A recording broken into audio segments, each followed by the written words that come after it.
მოგესალმებით აპოლინოს სამყაროში. დღეს მინდა ძალიან გემრიელი რეცეპტი წარმოგიდგინოთ და მოვამზადებ ნამცხვარს გამოცხობის გარეშე. ზაფხულია სეზონია, როდესაც ნაკლებად გვაქვს სურვილი ვიდგეთ ცხელ გასკურასთან. ეს ნამცხვარი არის გავრცელებული სლავურ ქვეყნებში და მე მაქვს რეცეპტი ჩემი ერთ-ერთი პოლონელი მეგობრისგან.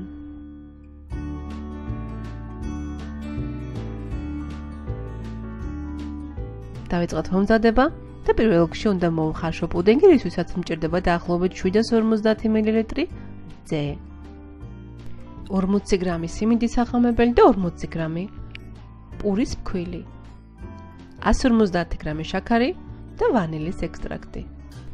რძეს მოვათავსებ ქვაფში და ეს არის ცივი რძე. დავუმატებ შაქარს, დავუმატებ სიმინდის სახამებელს და დავუმატებ აგრეთვე ფქვილს. სიმინდის სახამებელი შეგიძლიათ ფქვილით ჩაანაცვლოთ ან კარტოფილის სახამებლით. მოურევ ძალიან კარგად, რომ ინგრედიენტები კარგად გაიხსნას რძეში და გადავიტან ცეცხლზე. უნდა 2-ად გამოდმებით და დადგათ ნელ ცეცხლზე. ეს ძალიან მნიშვნელოვანია, თორემ ფქვილი ალაგ-ალაგ შეიკვრება. ურიეთ გამოდმებით და დროთა განმავლობაში მიიღებთ პუდინგს. უნდა გააჩეროთ კიდევ რამოდენიმე წუთი დაბალ ცეცხლზე. მოშვეშეთ კარგად, რომ ფქვილს გემო არ ქონდეს. შემდეგ კი გადავიტან სხვა ჭურჭელში, რომ ოდნავ შეგრილდეს, თან ურევ გამოდმებით, რომ ზემოდან კანი არ გაიგეთოს. სანამ პუდინგი შეგრილდება, მე გავაცხელებ მანამდე მოხარშულ შესქელებულ რძეს. მოხარშულ შესქელებულ რძეს მოვათავსებ მე ქვაფში და უნდა გააცხელოთ. ურიეთ გამოდმებით აქაც, რომ არ დაგეწვათ. პუდინგი სულ ოდნავ შეგრილდა, არ უნდა გაცივდეს და მე თბილსვე დავუმატებ დაახლოებით 100 გრამ კარაქს.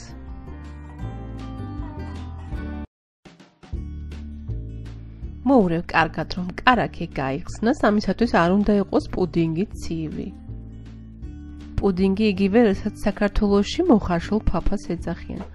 შემდეგ კი მე დავუმატებ 2-3 სუფრისკოვს არაჟანს, იმისათვის რომ იყოს შედარებით უფრო მსუბუქი. აუცილებელი არ არის, თქვენ შეგიძლიათ არაჟანი კარაქით ჩაანაცვლოთ. დავუმატებთ უბრალოდ ცოტა მეტი კარაქი. ნამცხროსთვის გჭირდება კიდევ ესეთი ფხვიერი ორცხობილა და გჭირდება დაახლოებით 300-400 გრამი.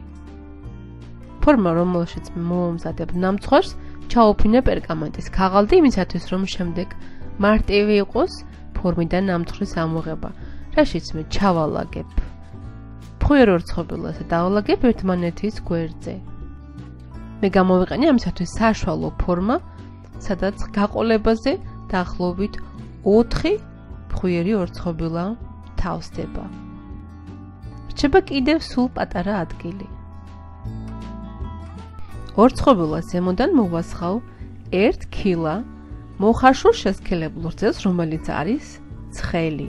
ცხელი არის იმისათვის მნიშვნელოვანი, რომ ორცხობილა დარბილდეს. შესქელებული რძე გადაანაწილეთ კარგად, თანაბრად, რომ ყველა ორცხობილას ჰქონდეს. მოხარშულ შესქელებულ რძეზე კი ზემოდან მოვალაგებ ისევ ორცხობილას.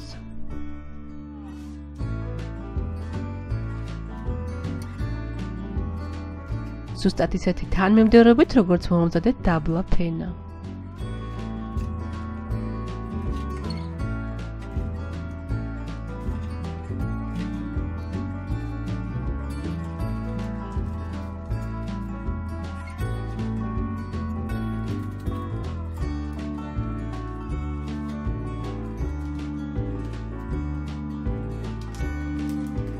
და როგორც უკვე აღვნიშნე, სულ პატარა ადგილი დარჩა თავისუფალი, სადაც მოვათავსე მე ორცხობილის ჩამონაჭერი.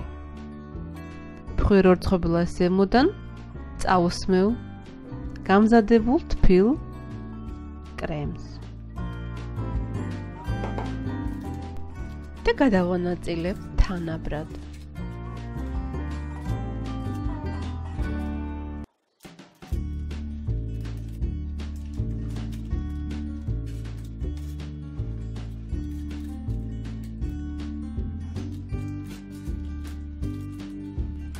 კრემი გადაასწორეთ ყველგან.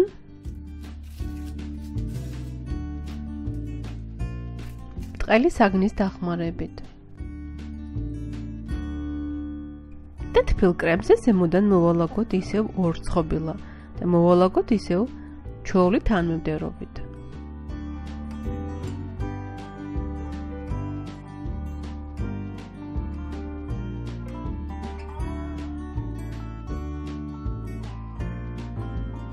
დამცროსს გვჭირდება კიდევ ერთი ფენა კრემი, რისთვისაც მე გავთქვებ დაახლოებით 500 მილილიტრ ნაღებს. ნაღების მაგივრად შეგიძლიათ გამოიყენოთ არაჟანი, ან შეგიძლიათ გამოიყენოთ ნაღების ფხვნილი. თქვეფის დროს დავუმატე შაქარი გემოვნებით და არაჟანის შემთხვევაში გამოიყენეთ 20% ცხიმის შემადგენლობით. ნაღებს გადავანაწილებ ორცხობილაზე ზემოდან.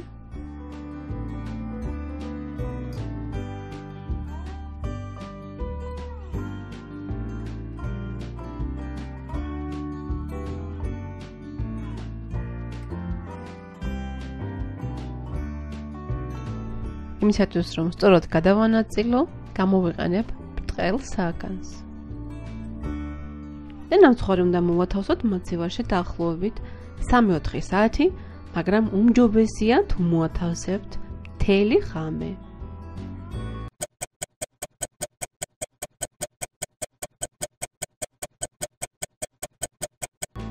ჩემი ასისტენტები ძალიან ბიჯითად მიირთმევენ მორჩენილ კრემს და ორცხობილას. როგორც ხედავთ, ჩემი ნამცხვარი უკვე არის მზად და მე გადმოვიტანე ფორმიდან, რომელშიც მქონდა მოთავსებული. იყო ძალიან მარტივი გადმოტანა, რადგანაც მე ფორმაში მქონდა პერგამენტის ქაღალდი, წინასწარ ჩაფენილი. თუ წინასწარ ჩაუფენთ პერგამენტის ქაღალდს, შემდეგ ძალიან მარტივი იქნება ნამცხვრის ფორმიდან ამოღება. შეგიძლიათ ნამცხვარს მოაყაროთ ქოქოსის ფანტელები, მაგრამ მე მოვაყრე შოკოლადს. მოვახერხავ სწორად შოკოლადს. ისე როგორც არის ორიგინალ რეცეპტში მოცემული.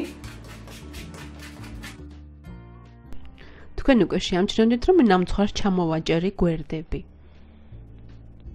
და მიირთვეს ოჯახის წევრებმა. ახლა კი დავჭრე მე ნამცხვარს და დაჭრის პერიოდში დანას წმენდავდი, რომ გქონდეთ რაც შეიძლება სუფთა ნაჭრევი.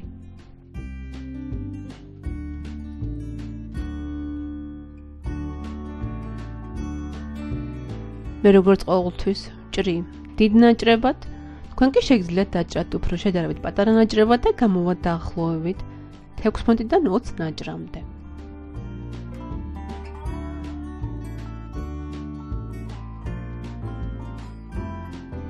ნამცხვრის სახელწოდება არის 3 ბიტ. ბიტ არ ვიცი რას ნიშნავს, მაგრამ 3 შემიძლია იმით გადავთარგმნოთ, რომ ნამცხვარი არის გამზადებული 3 განსხვავებული კრემით. და ორცხობილის მაგივრად შეგიძლიათ ჩვეულებრივი ბისკვიტები გამოიყენოთ, არის აგრეთვე ძალიან გემრიელი. ნამცხვარი შეგიძლიათ მომზადოთ ფენოვანი ცომითაც. ფენოვანი ცომით მივირთვიმე ხორვატიაში, რომლის გემოც არასოდეს არ დამოვიწყდება და შევეცდები რომ როდისმე მოვამზადო. და დამეთანხმებით ალბათ საოცარი ეფექტი აქვს ძალიან მარტივად მომზადებულ ნამცხვარს.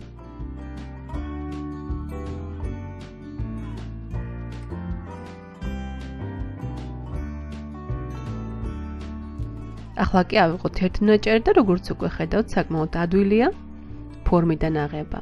ნამცხვარი არ ეწებება ფორმას. ნამცხვარი არის საოცრად რბილი, საოცრად ფაფუკი და ძალიან არომატული. და როგორც ხედავთ, ესე მარტივად მოუმზადოთ ეს გემრიელი ნამცხვარი. ნამცხვარი გამოცხობის გარეშე, რომელიც ნამდვილად იდეალურია ზაფხულის სეზონზე და არა მარტო ზაფხულის სეზონზე.